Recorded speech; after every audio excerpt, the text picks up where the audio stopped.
جہاں اللہ تعالیٰ نے ہم سب کو مخاطب کیا ہے وہ سورہ مائدہ آیت نمبر 51 ہے۔ اس میں اللہ رب العزت فرماتے ہیں یا ایھا الذین آمنوا لا تتخذوا الیہود والنصارى اولیاء، اے ایمان والو تم مت دوست بناؤ یہود کو اور نصارہ کو، بعضهم اولیاء بعض، اس لیے کہ ان میں سے بعض کے دوست ہیں، ومن یتولہم منکم فانہ منہم، اور جو انہیں دوست بنائے گا تم میں سے تو یقیناً وہ انہی میں سے ہوگا۔ ان اللہ لا یہدی القوم الظالمین، اللہ تعالیٰ ظالم قوم کی رہنمائی نہیں کرتا۔ اس آیت میں اللہ نے ہم سب کو مخاطب کر کے یہ فرمایا کہ اے ایمان والو یہود کو اور نصارہ کو اپنا دوست نہ بنانا، اور وجہ یہ بیان کی اس لیے کہ ان میں سے ہر ایک دوسرے کا دوست ہے، یہ آپس میں چاہے کتنا اختلاف کریں زبانی یا ظاہر میں، باطن میں یہ ایک دوسرے کے دوست ہیں۔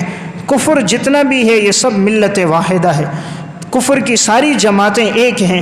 مسلمان کو ختم کرنے میں، دین اسلام کے مٹانے میں کفر کا ہمیشہ اتفاق رہتا ہے، آپس میں جزوی اختلاف ہوگا، لیکن جب مسلمان سے مقابلہ ہوگا تو یہ سارے متفق ہو جائیں گے۔ ہم دیکھ سکتے ہیں اس کی مثالیں افغانستان میں، چیچنیا میں، فلسطین میں، عراق میں، شام میں، کہ ایک افغانستان پہ انہوں نے مسلمانوں کو ختم کرنے کے لیے 19 ممالک کی افواج مل کر آئیں، اور 19 سال تک یہ لوگ کوشش کرتے رہے، لیکن اللہ نے ان کے غرور کو خاک میں ملا دیا۔ جو اپنے آپ کو سپر طاقت کہا کرتے تھے، آج وہ انہوں نے خود گھٹنے ٹیک دیے اور مجبور ہو گئے، اور اللہ کا یہ وعدہ پورا ہو گیا کہ اللہ ہر دور میں ایمان والوں کو غلبہ دیتا ہے۔ ایمان والوں کا غلبہ ہر دور میں رہتا ہے۔ ابتدا میں مشقت تو آتی ہے، اللہ جانچنا چاہتا ہے، آزمانا چاہتا ہے، لیکن اللہ رب العزت غلبہ ایمان والوں کو دیتا ہے۔ سورہ مائدہ میں اللہ فرماتے ہیں فَإِنَّ حِزْبَ اللَّهِ هُمُ الْغَالِبُونَ، اللہ کی جماعت ہمیشہ غالب رہے گی۔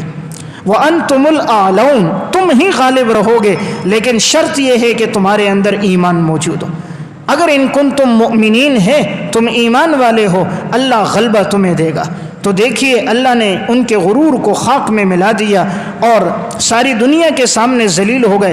جن کے پاس کوئی ہتھیار نہیں تھے اور وہ لوگ مقابلہ کبھی پتھروں سے کرتے جیسے فلسطینی، یا غلیل کے ذریعے سے کرتے، دوسری طرف تمام جدید اسلحہ موجود تھا، لیکن یہاں ایمان تھا، اللہ نے ایمان والوں کی مدد کی۔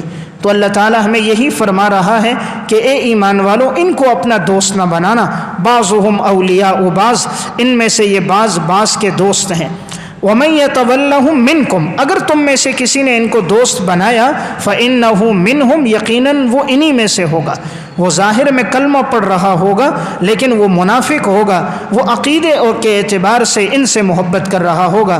اور ایسا شخص جو بھی ہے، ان اللہ لا یہدی القوم الظالمین، اللہ تعالیٰ ظالم قوم کی رہنمائی نہیں کرتا، کیونکہ کفر کا ساتھ دینا ظلم ہے اور اللہ ظالم کا مددگار نہیں ہوتا۔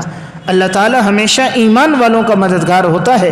تو اس آیت کا خلاصہ، انسان یہود و نصارہ کی دوستی سے اپنے آپ کو بچائے، اسی طرح ہر اس شخص کی دوستی سے جو اسلام کا دشمن ہو، دین کے بارے میں نازیبا جملے کہہ رہا ہو، اس کی دوستی سے، بدعتی کی دوستی سے بھی انسان بچے۔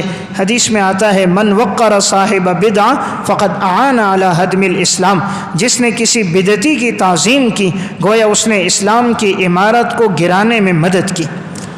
عمارت اسلام کی گویا گر رہی ہے اور یہ مدد کر رہا ہے۔ اس لیے شریعت کا حکم ہے مخلص لوگوں کا ساتھ دیا جائے، نیک اور متقی لوگوں کا ساتھ دیا جائے۔ اللہ ہم سب کو عمل کی توفیق دے۔